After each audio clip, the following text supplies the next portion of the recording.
question is, I know I'm jumping the gun here because I've signed up for the 25 days of creating bigger things, but I'm having a bit of stress about things going too fast now because everything's so perfect.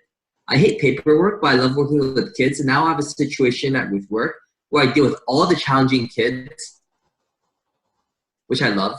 And my coworker does all the paperwork, which I hate. But I'm worried about any repercussions if I delegate everything I hate to do to other people and I continue doing what I love the rest of my life. I might miss out on some important life lessons. I'm not sure. So you want to do things you hate? No, I want to do things I love. You just said I'm Sometimes worried I'm you going to do miss things out you on things. hate. Yeah, if you keep doing what you love, you might miss out on the life lessons that you learn from doing things you hate.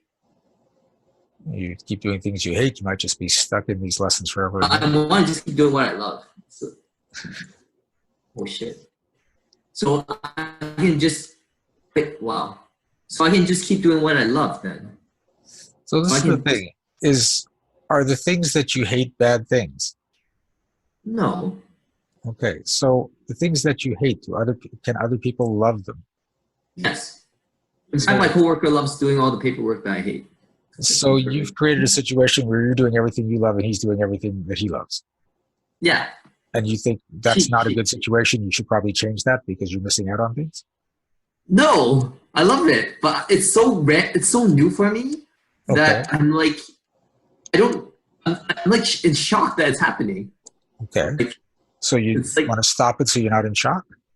No, it's a good kind of shock. It's like it's like a surprise, but it's you're doing what you love. Your coworker's doing what they love. Everything's wonderful, and so your question is, how do I make it stop? No. My question is, how do I continue this for the rest of my life? Where I just everything I hate. Oh, accounting. Someone else does it or whatever. Like right now, my dad's doing my accounting for me, which I love. But then one day he's old, and one day he'll pass on. I'm not sure if I can always have people doing all the stuff I don't like to do. Well, you might not have people always doing, but if you decide, I'm just going to create a life where I get to do what I love and everyone around me gets to do what they love, even if it's the stuff that I hate, then you'll start getting those possibilities showing up in your life. You'll start to manifest all that, and your life will just continue. Okay, I understand. So I do what I love, let other people do what they love, and just expect that I can delegate.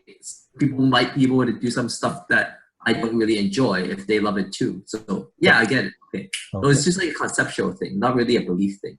And one more thing, I'm also stressed that I'm slowing things down unconsciously, which is why I signed up for the 25 days of creating bigger things. But how are you slowing things down? Okay, like for example,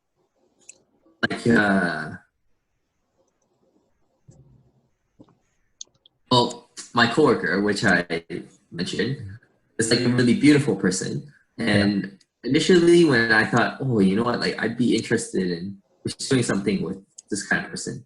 But then after talking to that person, it's like, aside from working with kids, we have actually no other common interests. So it's like, oh, then like I'm sure that if we were together, I would be able to somehow find something good about that person. But my intuition is like, this is not right for me. So like, I'm sure there's a lot of people out there that I meet on a day-to-day basis or within my friend circle or within people that I just meet that are awesome. But because I just think maybe I'm judging them, I'm thinking, well, intuitively, my spiritual whatever is thinking, I'm just not feeling it. And then I'm stopping myself from having a relationship.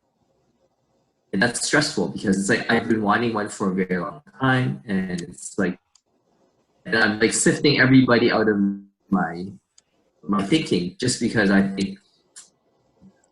But there's a couple things going on there, right? If just because you don't match up with a person doesn't mean you're slowing things down. It just means you're making a decision. This is the right person for you. It's got nothing to do with the speed at which things are showing up in your life. The other thing is when you're focused on the fact that you don't have a relationship, again, you're in the energy of not having a relationship. So that's just going to keep happening, right? You want to just be enjoying your life. Don't worry about the relationship. So you get your focus off that. You're just in this place of happiness. And then when that happens, when you don't need a relationship, that's when a relationship shows up. I intellectually know that, but I care about having a relationship. I really want one, and like I don't. Like, what the hell do I do? Like, it's like I understand your point. So I just I'm my response to what you just said is I just spend all my time and energy and money that I have spare for energetic magic stuff because I absolutely love it, including stuff like this and whatever.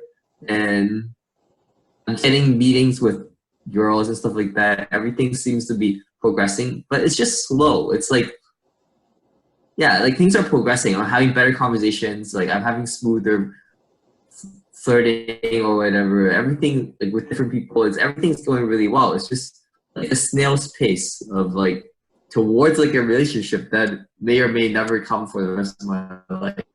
It's like is it a snail's pace, or are you just being impatient? I'm just being patient. So, because like things have to progress. People want to get to know you, so yeah. Perhaps maybe I'm just really impatient.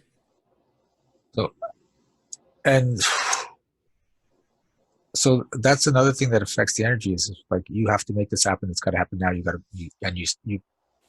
pushing that energy to make something happen. People feel that push energy, and if it's a push energy, what's it doing to them? They get pushed away. Yeah. So when you're just in this energy of being, then people around you or just enjoy being with you.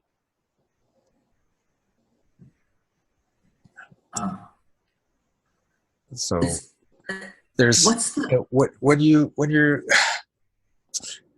see there's a whole bunch of different kinds of energies, but when we're dealing with people, a lot of people when they're trying to make something happen, when they're trying to get a sale, when they're trying to get to a relationship, they go to a push energy. Right? And they're trying to force that person to think the way they want them to think, to buy the product or to fall in love with them, whatever. But everyone reacts to push energy by pushing back. Right? And although you might be able to get overwhelmed by someone's push energy, I've seen this happen with salespeople. It's happened to me a couple of times where they're pushing and you're like, okay, cool. Then you make the sale, and the next day the push energy is not there, and you go, what the hell did I just do that for? What? I don't want this. So then there's that buyer's remorse or that regret of what you do. So it's just this temporary thing caused by the push energy. The second thing you can do is pull energy, and a lot of the big performers have mastered pull energy because they pull everyone towards them. So you think about it, when you're at a concert, is the performer pushing the energy out at the audience, or is the audience being pulled into the performance? Pull, definitely. So when you can learn to get into pull energy, that makes things a lot better. But then when you can just get into an energy of being where there's neither push or pull, everyone just feels so free and calm around you that it's ironically a bigger pull than pull energy, because people are just naturally drawn into this place. Like transparent love? I don't know what transparent love means. It's like when you're not trying to affect other people with your thoughts and feelings. Yes. You just love. You just love, yes. So when you're determined to have a relationship and you're looking for a relationship and how can I make the relationship work, you're typically in push energy. Right? And the interesting thing is, though, if you get into that place of knowing where it's just like, you know what, it's time for me to have a relationship. I'm going to have a relationship. I don't know how it's going to show up. I don't know where it's going to show up. I don't know when it's going to show up, but I'm ready, and that relationship's going to show up. And it's not a push any, but just this knowing, the surety that this is what I'm going to create in my life. Then that relationship can actually just show up. But if you're in like, it's got to be that calm, just knowing energy, as opposed to, okay, I'm going to make that relationship work. This is going to happen now. We're going to do this relationship thing. That's not it at all. It's just like, you know what? It's time. Make sense? Totally. I got it. Okay, cool. Hey, this is Shiraz. Thanks for watching this video. If you liked it, please remember to like and subscribe to our channel. And you can check out upcoming events at www.energeticmagic.com. And remember, be well, be aware, and be magical.